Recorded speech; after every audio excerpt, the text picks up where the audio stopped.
Bismillahirrahmanirrahim. Assalamualaikum warahmatullahi wabarakatuh. Bersua dalam berita perdana malam ini saya Ahmad Nurul Airi Haji Rani dan saya Rafiza Haji Mahmud. Berita-berita utama malam ini.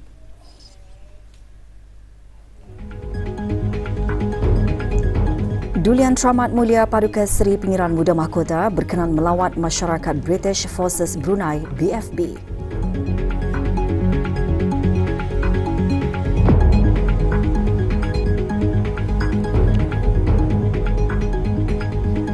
Negara Brunei Darussalam menjadi hos program Pemimpin-Pemimpin Muda kali ke-9.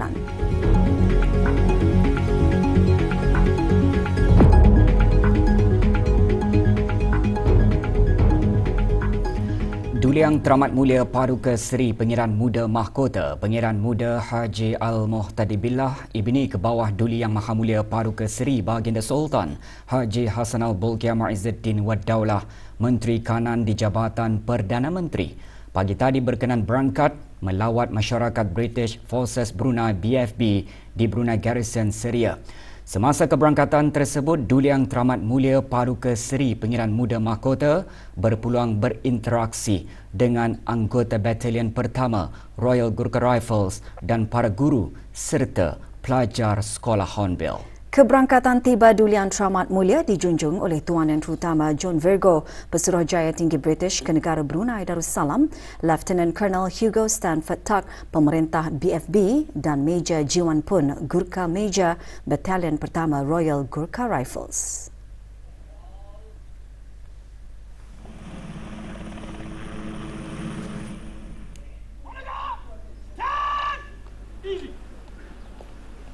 Sejurus tiba di Balai Pengawal Tuker Lines, Duli Yang Teramat Mulia berkenan memeriksa barisan kawalan kehormatan.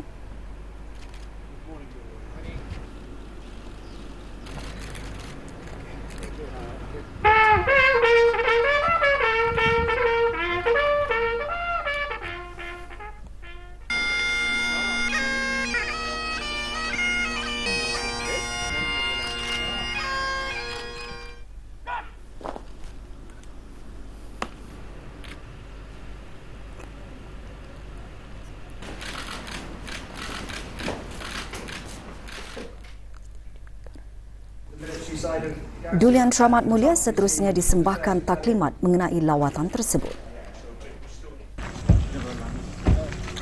Di Padang Tembak Tuker Lines, Duli Yang Teramat Mulia berkenan menyaksikan demonstrasi senjata.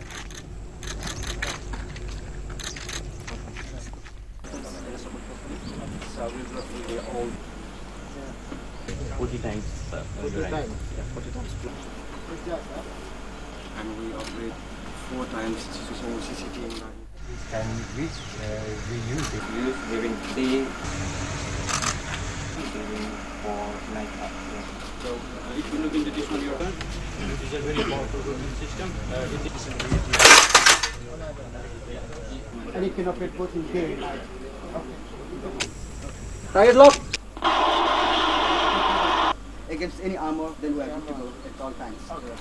So the number of will turn out for the regularly your hands. And once that is done, Duli Yang Teramat Mulia juga berkenan menembak peluru hidup. Very good, sir. Sekolah Hornbill menjadi tumpuan keberangkatan Duli Yang Teramat Mulia. kindergarten we go there. We go 12 live there. From Nepal. Together we form a strong community. Okay. If you'd like to accept Thank you.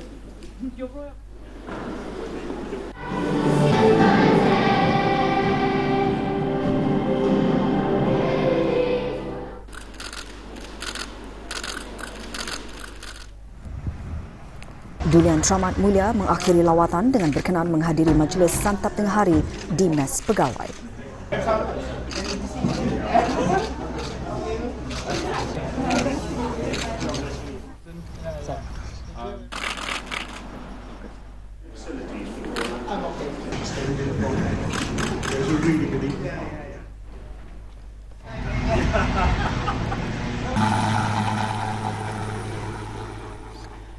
5 high flyers aplikasi mengalinga menerima anugerah dari Bank Baiduri sebagai pengiktirafan atas sumbangan mereka sepanjang tahun ini semasa perasmian Hari Bertindak kemarin.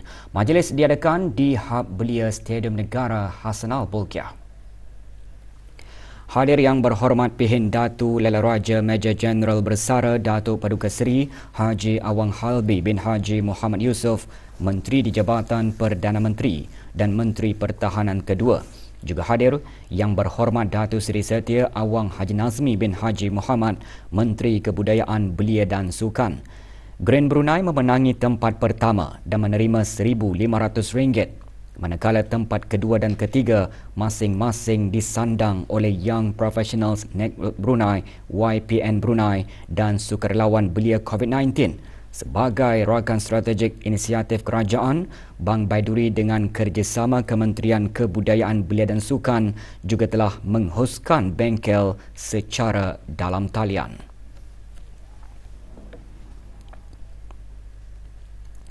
Timbalan Perdana Menteri dan Menteri Keuangan Republik Singapura petang tadi tiba di negara Brunei Darussalam bagi lawatan kerja selama 3 hari bermula 12 hingga 14 Disember. Tuan Yang Terutama Lawrence Wong dan isteri Puan Lu Zilui serta rombongan berada di negara ini bagi menghadiri program Pemimpin-Pemimpin Muda kali ke-9 yang dihoskan oleh negara Brunei Darussalam. Menyertai rombongan Tuan Yang Terutama Teo Chee Hean, Menteri Kanan dan Menteri Penyelaras Keselamatan Negara Republik Singapura, Puan Yang Terutama Indrani Turai Raja, Menteri di Jabatan Perdana Menteri, Menteri Kewangan kedua dan Menteri Pembangunan Negara kedua, Tuan Yang Terutama Dr. Koh Poh Kun, Menteri Negara Kanan, Kementerian Kemampanan dan Sekitaran dan Kementerian Tenaga Manusia, Tuan Yang Terutama Zaki Muhammad, Menteri Negara Kanan, Kementerian Pertahanan dan Kementerian Tenaga Manusia dan Tuan Yang Terutama Tan Kiat Ho, Menteri Negara Kanan, Kementerian Perhubungan dan Penerangan dan Kementerian Pembangunan Negara. Ketibaan rombongan di lapangan terbang antarabangsa Brunei dialu-alukan oleh Yang Berhormat Datuk Seri Setia Dr. Awang Haji Muhammad Amin Liu bin Abdullah, Menteri di Jabatan Perdana Menteri dan Menteri Kewangan dan Ekonomi kedua. Juga hadir Datuk Seri Paduka Awang Muhammad Riza bin Datuk Paduka Haji Muhammad Yunus, Timbalan Menteri Urus Tadbir Perkhidmatan Awam di Jabatan Perdana Menteri.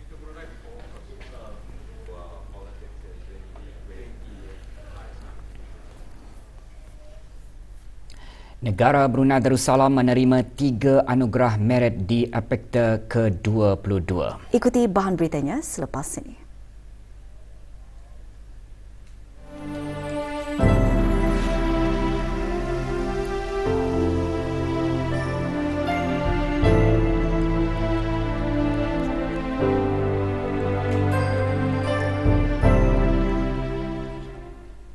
Negara Brunei Darussalam menerima 3 anugerah merit di Anugerah Asia Pacific ICT Alliance Apekta ke-22 yang berlangsung di Hong Kong baru-baru ini.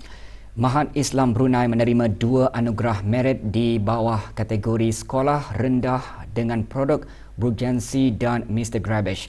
Manakala ODE Aquaculture and Agriculture Company Sendirian Berhad menerima anugerah merit di bawah kategori teknologi Internet of Things of the Year dengan produk Alquatec Tech. Delegasi negara pulang ke tanah air petang kemarin. Hadir di lapangan terbang antarabangsa Brunei bagi mengalu-alukan kepulangan delegasi Pangeran Datuk Seri Paduka Haji Muhammad Hashim bin Pangeran Haji Hassan, Timbalan Menteri Halih Walugama. Negara Brunei Darussalam turut diumumkan sebagai tuan rumah bagi Anugerah Apekta ke-23 pada tahun 2024.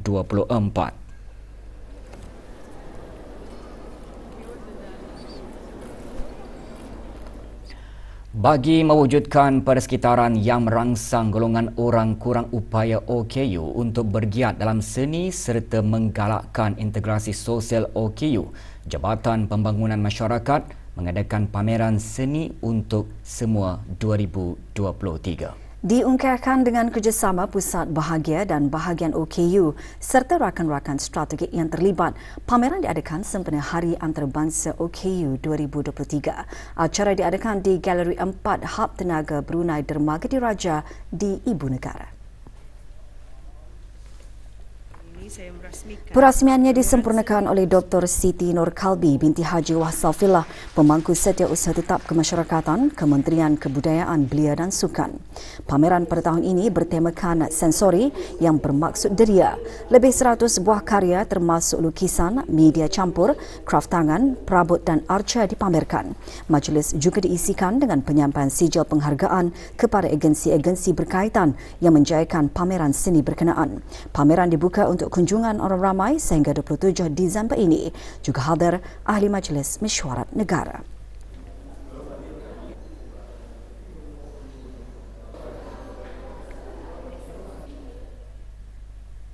Program Perkongsian Maklumat bersama Pusat Pengurusan Bencana Kebangsaan NDMC diungkayakan bagi meningkatkan lagi hubungan baik dan mengukuhkan rangkaian kerja di antara pegawai-pegawai dan pengamal perhubungan awam kementerian-kementerian dan jabatan-jabatan kerajaan. Program berlangsung pagi tadi di lapangan terbang Lama Bragas. Seramai 30 orang pegawai dan pengamal perhubungan awam yang mewakili pelbagai kementerian menyertai program berkenaan diketuai oleh Dayang Sastra Sarini binti Haji Julaini, Pemangku Timbalan Pengarah Penerangan selaku Wakil Pengerusi Jawatan Kuasa Perhubungan Awam Kementerian-Kementerian dan Jabatan-Jabatan Kerajaan. Rombongan dialu-alukan oleh Kolonel Bersara Muhammad Harith Rashidi bin Haji Muhammad Jamin, Pengarah NDMC. Atur cara program termasuk taklimat mengenai pengurusan bencana dan lawatan ke Pusat Perintah Bencana.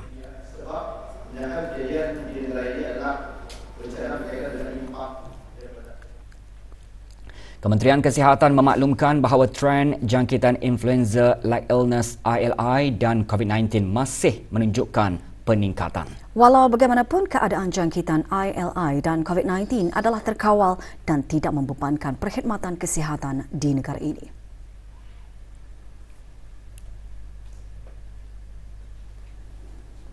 Setakat 10 Disember 2023, sebanyak 8 kes dikategorikan dalam kategori 4 dan sedang menjalani pemantauan di hospital. Tidak ada kes di dalam kategori 5 dan memerlukan rawatan penjagaan intensif. Majoriti kes-kes COVID-19 di negara Brunei Darussalam pada masa ini adalah dari varian Omicron dan subvariannya. Sama seperti jangkitan ILI yang pada lazimnya akan meningkat secara bermusim, peningkatan jangkitan COVID-19 juga didapati bermusim. Selain itu, kekebalan imuniti yang diperolehi melalui vaksinasi juga menurun dan menyebabkan lebih mudah dijangkiti virus SARS-CoV-2 semula. Kementerian Kesihatan menasihatkan orang ramai untuk sentiasa mengamalkan tanggungjawab sosial masing-masing dengan mengamalkan kebersihan diri, etika batuk dan bersin yang betul, memakai sungkup muka jika mengalami tanda-tanda jangkitan dan tidak menghadirkan diri ke tempat-tempat awam dan majlis-majlis keramaian. Mendapatkan vaksinasi influenza dan vaksinasi COVID-19 yang dilengkapi dengan dos penggalak, khususnya bagi mereka yang berisiko tinggi seperti warga emas dan mereka yang mempunyai penyakit kronik dan ibu yang mengandung. Sementara itu, orang ramai yang telah mendapatkan dos terakhir COVID-19 lebih dari 6 bulan yang lalu atau terakhir dijangkiti SARS-CoV-2 melebihi 6 bulan adalah juga digalakkan untuk mendapatkan dos penggalak COVID-19.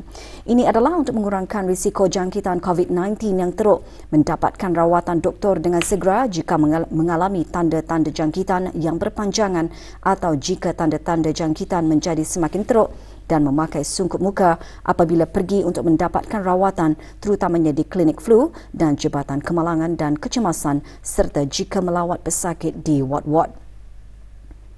Kementerian Kesihatan akan terus memantau situasi ini dan akan memaklumkan apa jua perkembangan mengenainya dari masa ke masa. Bagi maklumat lanjut, orang ramai boleh menghubungi talian Darussalam 123 ataupun melayari laman sesawang Kementerian Kesihatan di www.moh.gov.pn.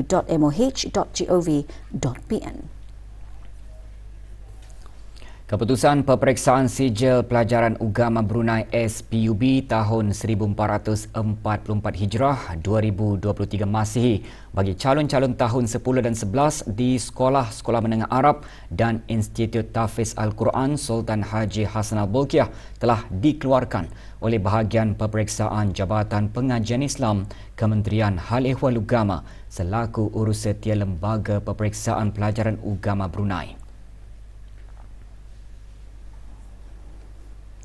Kementerian Hal Ehwal Agama dalam kenyataannya memaklumkan daripada 681 calon yang menduduki peperiksaan SPUB, 320 calon telah berjaya memperoleh sekurang-kurangnya pangkat jayid iaitu kepujian dalam semua mata pelajaran yang diduduki.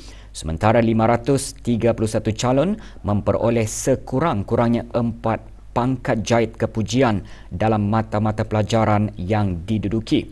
74 calon telah berjaya memperoleh agregat 6 hingga 8. Calon-calon sekolah yang telah menduduki peperiksaan tersebut bolehlah mendapatkan slip penyertaan keputusan di sekolah masing-masing. Manakala bagi calon persendirian hendaklah mengambil slip penyertaan keputusan di pejabat bahagian peperiksaan Jabatan Pengajian Islam bertempat di tingkat bawah bangunan Kementerian Hal Ehwal Agama pada waktu pejabat. Sehubungan itu, bagi calon-calon yang layak dan berminat untuk meneruskan pengajian mereka ke peringkat perayu di Sekolah Menengah Arab Laki-Laki Hassanal Bolkiah, bolehlah mengambil borang pendaftaran atau kemasukan bermula pada hari Sabtu 16 Disember 2023 pukul 8.30 pagi di Sekolah Menengah Arab Laki-Laki Hassanal Bolkiah, Jalan Raja Isteri Pengiran Anak Soleha. Tarikh akhir bagi mengembalikan semula borang ialah pada hari Rabu 20 Disember 2023. Laporan Wawasan Brunei 2035 mengongsikan perkembangan pelaksanaan dan pencapaian Wawasan Brunei 2035 bagi tempoh tahun 2015 hingga 2022.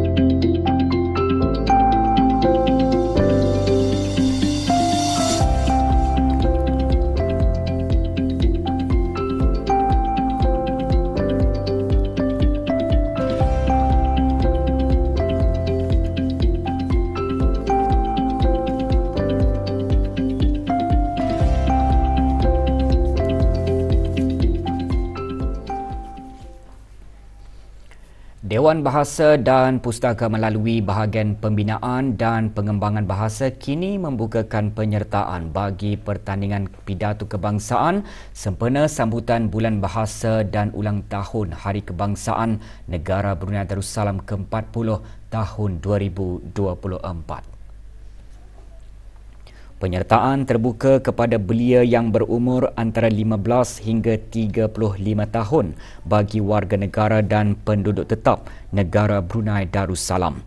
Belia yang berminat untuk mengikuti pertandingan tersebut boleh mendapatkan borang penyertaan dengan mengimbas kod QR yang tertera atau melalui kaunter pertanyaan di ruang legar aras bawah Dewan Bahasa dan Pustaka Lapangan Terbang Lama Berakas semasa waktu bekerja. Pertanyaan lanjut hubungi Urussetia Pertandingan di talian 238-2511 sambungan 159 atau sambungan 330 atau sambungan 155 dan sambungan 160. Beberapa kawasan di daerah Belait akan mengalami gangguan bekalan air atau tekanan air rendah hari ini. Kawasan-kawasan yang terjejas Mukim Kuala Belait, Mukim Kuala Balai dan Kampung Penaga Seria. Jabatan Kerja Raya dalam siaran akhbarnya menjelaskan gangguan tersebut disebabkan kerja-kerja segera pembaikan injap yang bocor di Simpang 66 G10 Seria. Kerja-kerja berkenaan akan bermula pukul 9 malam ini sehingga kerja-kerja selesai dijalankan. Sementara itu, lokasi tangki biru disediakan di zon Kampung Penaga dan zon Kuala Belait seperti yang tertera.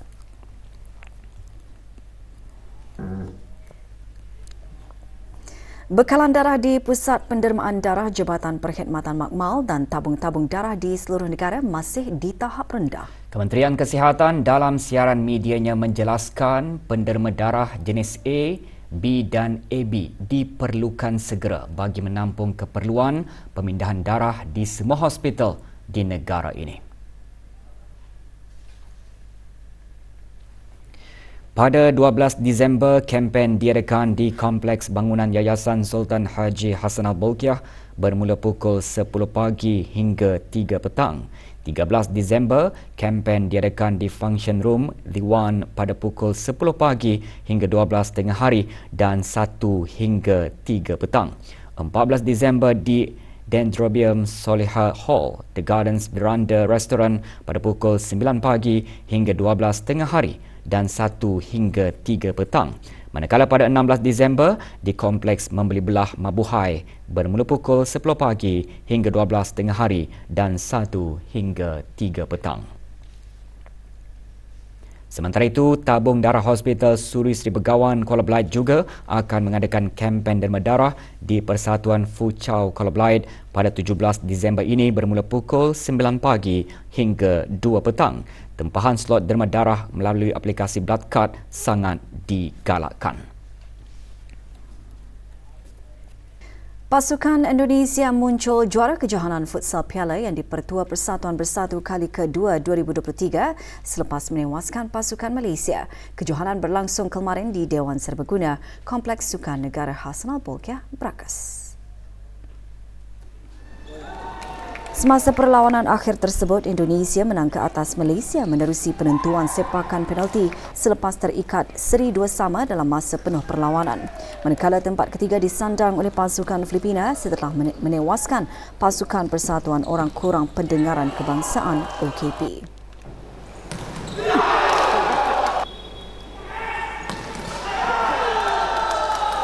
Penyampaian pingat kepada para pemenang disempurnakan oleh Pengiran Muhammad Amir Rizal bin Pengiran Haji Mahmud Setiausaha Tetap Kesukanan Kementerian Kebudayaan Belia dan Sukan.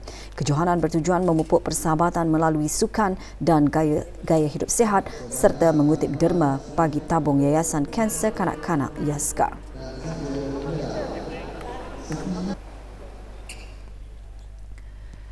Kejohanan bola lesut terbuka Brunei 2023 menutup tirainya kemarin dengan perlawanan peringkat akhir bagi kategori lelaki dan wanita.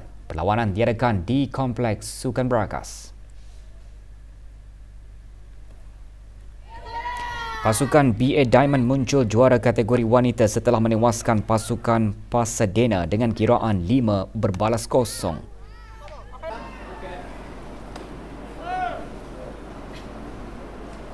Sementara itu, pasukan Gunners menjuarai kategori lelaki setelah menang tipis ke atas Black Arrows One dengan kiraan 1-0. Penyampaian hadiah disempurnakan oleh Yang Dimuliakan Pihin Orang Kailela Pahlawan Major General Bersara Datuk Paduka Seri Haji Muhammad Jaafar bin Haji Abdul Aziz, Presiden Persatuan Softball dan Baseball Amatur Brunei.